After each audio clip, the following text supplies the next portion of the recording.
If अब एक girlfriend और बॉयफ्रेंड रिलेशनशिप में आ रहे हैं, ऐसे क्या 4-5 सेट ऑफ रूल्स होने चाहिए उनको एक रिलेशनशिप स्टार्ट करने के लिए और अपने टर्म्स एंड कंडीशंस बनाने के लिए? Set of rules and regulations ये होना चाहिए कि सबसे पहले तो ना अगर आप एक अफेयर में जा रहे हो, आपको ना एक दूसरे के करियर को सबसे ज़्यादा इंपॉर्टेंस देनी चाहिए। ठीक है। मोस्ट इम्पॉर्टेंट थिंग, करियर आपका भी है, करियर उसका भी है।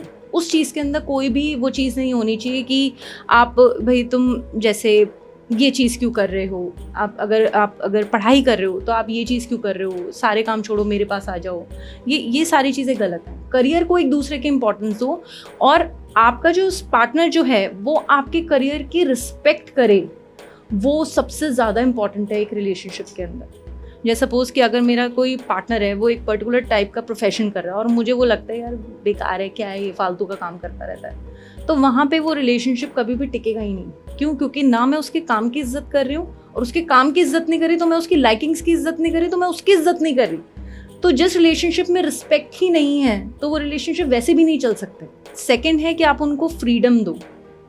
Okay. जैसे सपोज कि अगर कोई मेल है, अगर वो अपने मेल फ्रेंड्स के साथ घूमने जा रहा है ना, आप बार बार फोन कर रहे हो, घर क्यों नहीं आ रहे, किसके साथ हो, क्या बात कर रहे हो, वहाँ पे क्या हो रहा है। आसपास जो मेल फ्रेंड्स होंगे ना, उनको लगेगा यार क्या है इसके बंदे का तो बार बार फोन आता रहता है, कितना ज़्यादा परेशान करती है। तो फिर वो उसको ना मिसगाइड करना चालू कर देता है, छोड़ दे इसको, सही नहीं है, ऐसे बेटर कोई दूसरी मिल जाएगी, अच्छा तो दिखता है, कोई दिक्कत नहीं, कमाता है, वैसे वो क्या ही तो खुशियाँ दे रही है, इरिटेट ही तो करती है। तो इस टाइप, और मेल्स के अंदर ये चीज़ होती है। मेल्स को अगर कोई बार बार कोई चीज़ के लिए पॉइंट करता रहेगा ना कहीं वो उनकी दिमाग में ट्रिगर 110% करेगा ही करेगा। तो जितना कम कोई आपको मिसगाइड करे मेंटली किसी पर्टिकुलर पार्टनर के बारे में, उतना ही बेटर है। अदरवाइज अच्छे खासे रिलेशनशिप भी खत्म हो जाते। मतलब आप ये चीज़ समझो कि वो उनका भी एक वो होता है ना, वो उनकी पर्सनल स्पेस है और हर एक इंसान को एक पर्सनल स्पेस ज़रूर मिलनी चाहिए। अच्छा, यहाँ पे मेरा थर्ड पॉइंट मैं कनेक्ट कर रही हूँ, हर एक पर्सन को अपनी पर्सनल स्पेस एंजॉय करने का पूरा राइट है। आप उस चीज़ के अंदर उनको ये मत करो कि आप इरिटेट मत करो। जैसे एक एग्जांपल है कि अगर मैं हूँ, मुझे इस टाइम पे कुछ भी करने का मन नहीं कर रहा, मेरा मन है कि मैं बस आराम से बैठूँ सोफे पे, मैं अपना कॉफ़ी अपनी लूँ और बस मैं ना कुछ नहीं करूँ, बस ऐसे ही सॉन्ग सुनती रहूँ। सपोज ये मेरा मी टाइम है, मुझे इस तरह से रिलैक्स करना अच्छा लगता है।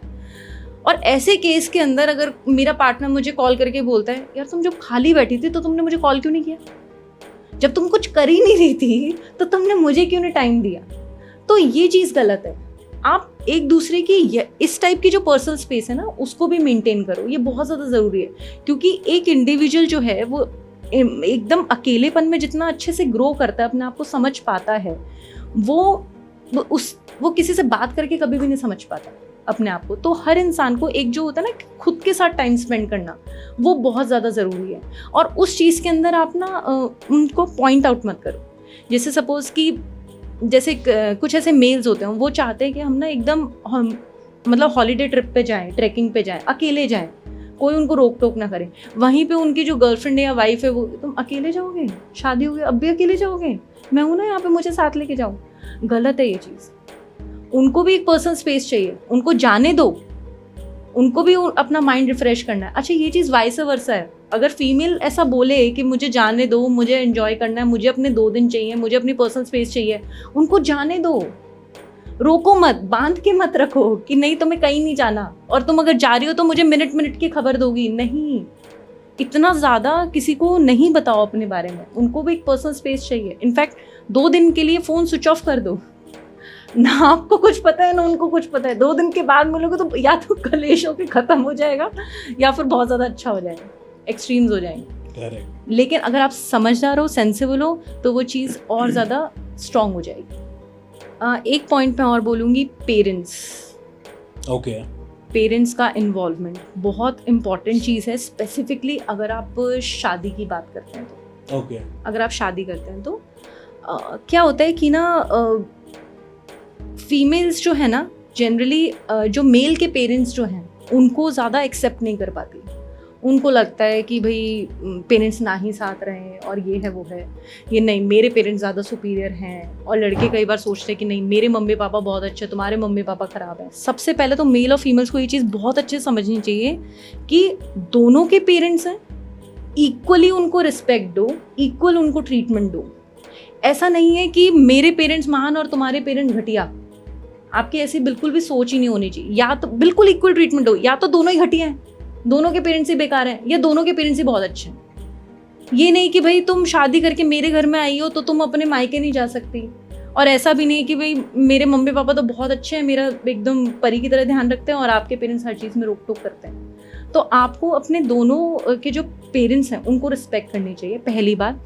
दूसरी बात, इसमें पेरेंट्स को भी ये चीज़ समझनी चाहिए कि आप हर चीज़ में अपने मतलब जो बच्चे जो हैं, मतलब जो आपके क्या कहते हैं उनको, बहू और बेटे जो हैं, उनको ना बार बार घुसो मत उनकी पर्सनल लाइफ में।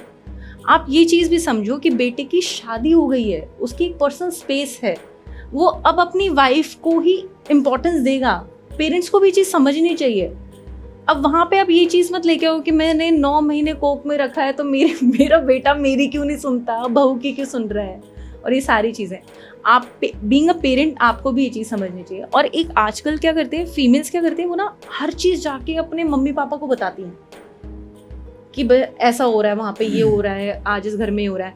प्लीज़ आप बताना बंद करो अपनी हर एक चीज़ को। एक अच्छी रिलेशनशिप वही होती है जब हस्बैंड वाइफ के बीच में जो भी कॉन्वर्सेशन हो उसमें से बहुत ही ज़्यादा थोड़ी सी कॉन्वर्सेशन पेरेंट्स को पता हो।